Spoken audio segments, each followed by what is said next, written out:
Dans cette vidéo, on va essayer de voir un peu la relation entre le coefficient de corrélation linéaire et le coefficient de détermination. Je rappelle que le coefficient de détermination, on l'a présenté au niveau de la vidéo précédente. On commence par présenter le modèle théorique.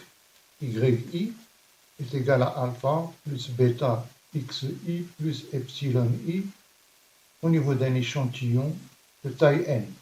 I égale à 1 jusqu'à n.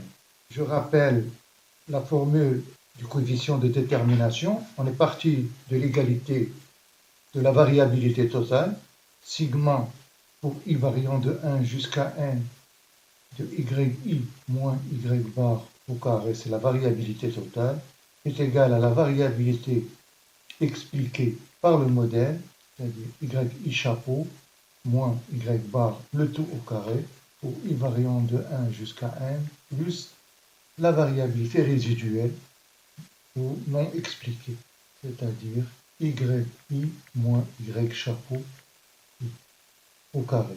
Bien sûr, avec yi chapeau, estimation de la variable expliquée, à savoir a plus bxi. A et B, ce sont les deux estimateurs respectivement des paramètres alpha et bêta. Ça, c'est la variabilité totale qu'on avait notée par SCT. Variabilité expliquée par le modèle SCE plus la variabilité résiduelle, SCR. On avait démontré cette égalité au niveau également de la vidéo précédente. Donc, le coefficient de détermination qu'on avait noté par R2, donc R2 était égal à la variabilité expliquée par le modèle sur la variabilité totale, égal en utilisant les formules, donc c'est yi chapeau moins y bar, le tout au carré pour i variant de 1 jusqu'à n sur la variabilité totale qui est sigma pour i variant de 1 jusqu'à n, yi moins y bar au carré. On pouvait également voir en introduisant la variabilité résiduelle, c'est-à-dire que la variabilité expliquée est égale à la variabilité totale moins y bar au carré moins la variabilité résiduelle yi moins y chapeau i au carré pour i bien sûr variant de 1 jusqu'à n, le tout sur la variabilité totale au carré pour i variant de 1 jusqu'à n. Donc R2 était égal aussi à 1 moins la variabilité résiduelle sur la variabilité totale, c'est-à-dire 1 moins la somme des résidus au carré pour i variant de 1 jusqu'à n sur la variabilité totale. Donc c'est une autre forme d'écriture du coefficient de détermination. Cette dernière formule nous permet de bien voir un peu et d'apprécier du rôle de R2 dans la régression linéaire, à savoir qu'il nous donne une appréciation, une évaluation de la qualité de l'ajustement de la régression. Autant les résidus, la somme des résidus au carré est très faible, autant, c'est-à-dire que le nuage de points est plus ramassé autour de la droite de régression. Et si on a relativement une somme des résidus qui est très élevée, bien sûr, on aura le résultat, ce sera un ajustement de moindre bonne qualité. Également, on a vu aussi que ce R2 était par construction. Par construction, on a vu que R2 était compris entre 0 et 1. Si le R2 est proche de 0, ça veut dire que la qualité de l'ajustement n'est pas très bonne. Par contre, s'il tend vers 1, ça veut dire qu'on a un ajustement de meilleure qualité. Donc on peut voir cette égalité également, que par construction, on a cette égalité. C'est-à-dire que, bon, déjà par construction, on a le somme des carrés expliquée qui est inférieure ou égale à la somme des carrés totales, en fonction de la relation qu'on a vue ici.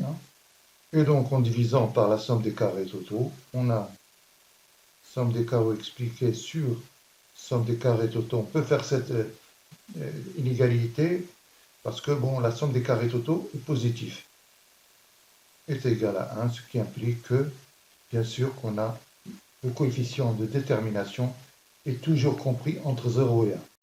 Maintenant, on va voir la relation entre le coefficient de détermination et le coefficient de corrélation linéaire simple dans le cadre, bien sûr, de la régression linéaire simple.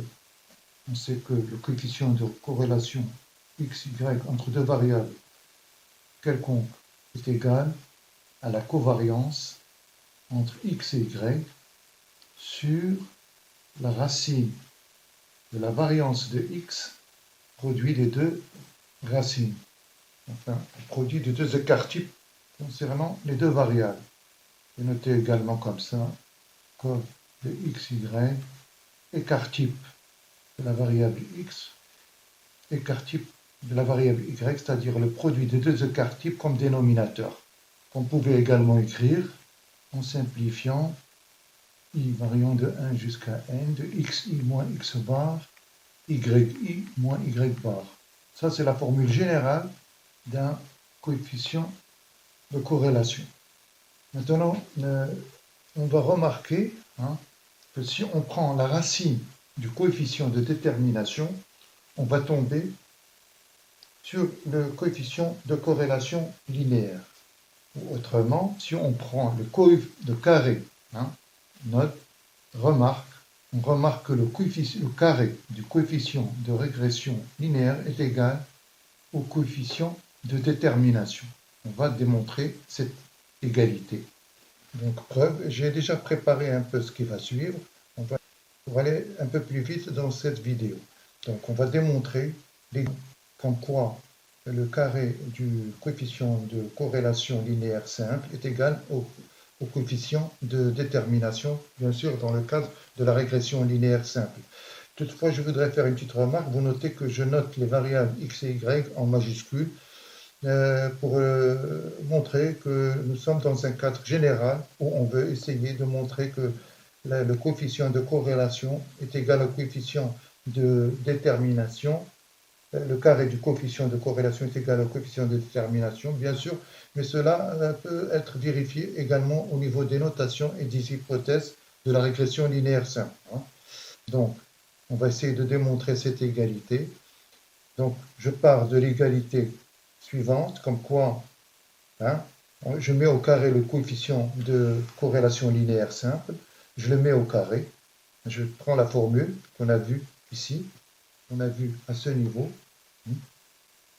et je la mets au carré, et donc je pars de cette égalité, voilà, et je vais utiliser des résultats qu'on a vus au niveau de la vidéo précédente, que la somme des carrés expliquée, la somme des carrés expliqués est égale à b au carré s de x et x, c'est-à-dire que la somme des carrés expliqués peut s'écrire également sous la forme d'un carré du produit du carré de l'estimateur que multiplie s de x et x, qui est la somme des xi moins x bar au carré. Donc b au carré est égal, ici, b au carré est égal à s sigma, je reprends la formule de l'estimateur, sigma de xi moins x bar, yi moins y bar, le tout sur s de x et x. C'est-à-dire que sigma de xi moins x bar, yi moins y bar peut s'écrire également sous la forme de b que multiplie s de x et x. Et vous voyez un peu que je vais faire intervenir le numérateur du coefficient, du carré du coefficient de corrélation. D'accord? Je mets en carré cette expression, je la mets au carré, j'obtiens b au carré, s au carré de s de x et x.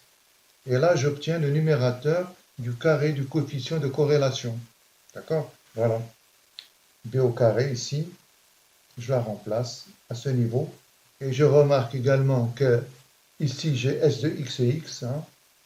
Ici, j'ai s de x et x. Donc, j'ai b au carré, le s au carré de x et x sur s de x, je simplifie. Il me reste b au carré sur la somme de yi moins y bar au carré, c'est-à-dire b au carré de s de x et x sur sigma de yi moins y bar au carré. Ça donne, en utilisant cette expression-là, b au carré de s de x est égal à la somme des carrés expliquée sur la somme des carrés totales. Et donc, je vois bien que le carré du coefficient de corrélation est égal au coefficient de détermination. D'accord? Donc le carré de coefficient de corrélation, le carré du coefficient de corrélation linéaire simple est égal au coefficient de détermination. Notre notation, parfois dans les logiciels, on donne également le coefficient de corrélation R, c'est-à-dire la racine carrée du coefficient de détermination. Et c'est ce qu'on appelle le coefficient de régression de corrélation multiple. Mais ça, pour les modèles qui utilisent plus d'une variable explicative. Dans le cas d'un modèle où il y a une seule variable explicative, c'est-à-dire où on est dans le cas de la régression linéaire simple, ce coefficient de corrélation multiple n'est rien d'autre que le coefficient de corrélation simple.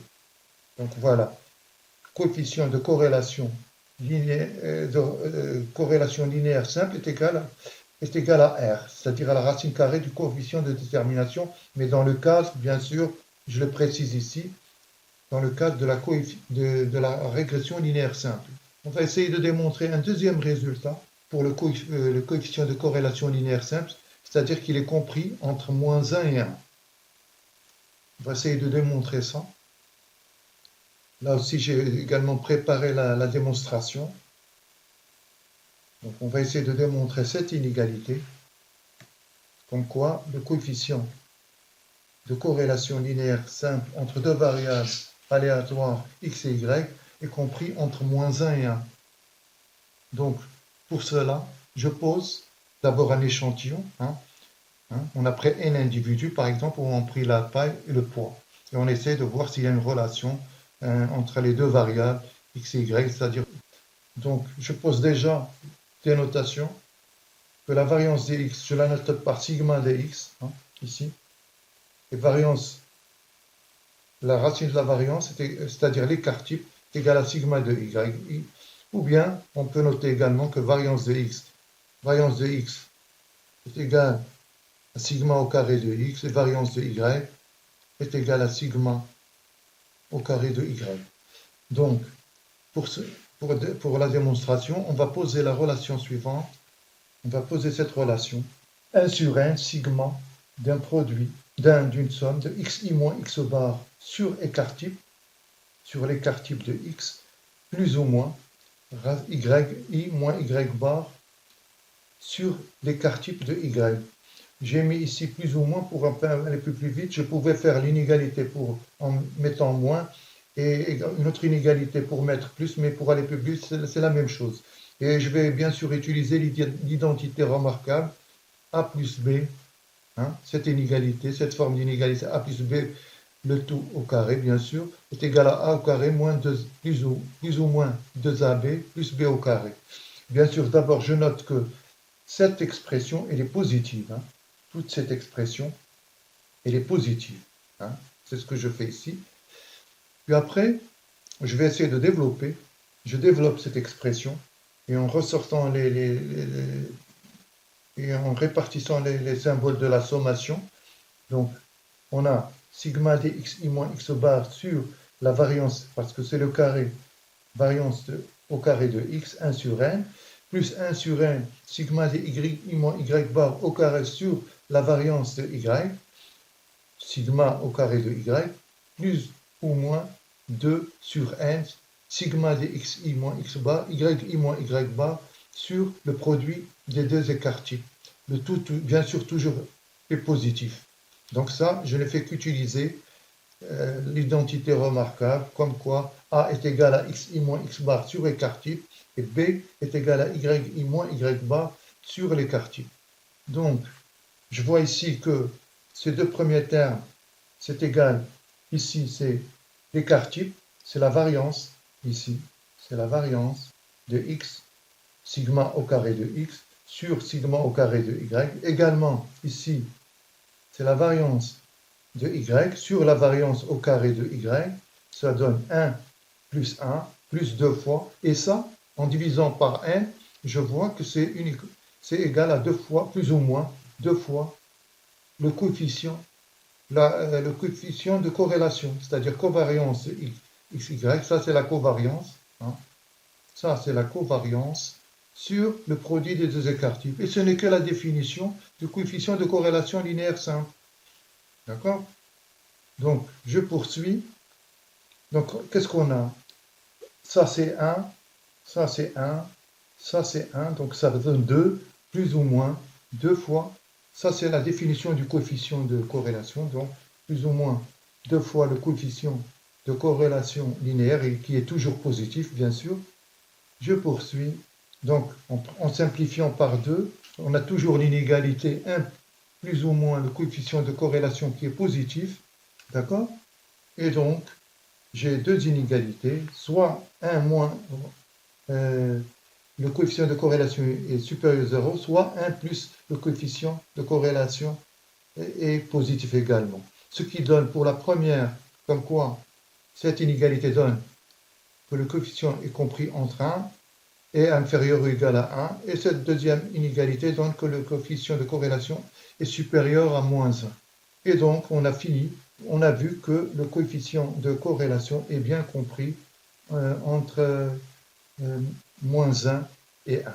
Voilà qui achève cette vidéo. Dans la prochaine vidéo, on essaiera de voir un peu, de présenter le tableau d'analyse de la variance dans le cadre de la régression linéaire simple, et également de présenter le test de Fisher. Sur ce, je vous dis à la prochaine et salut!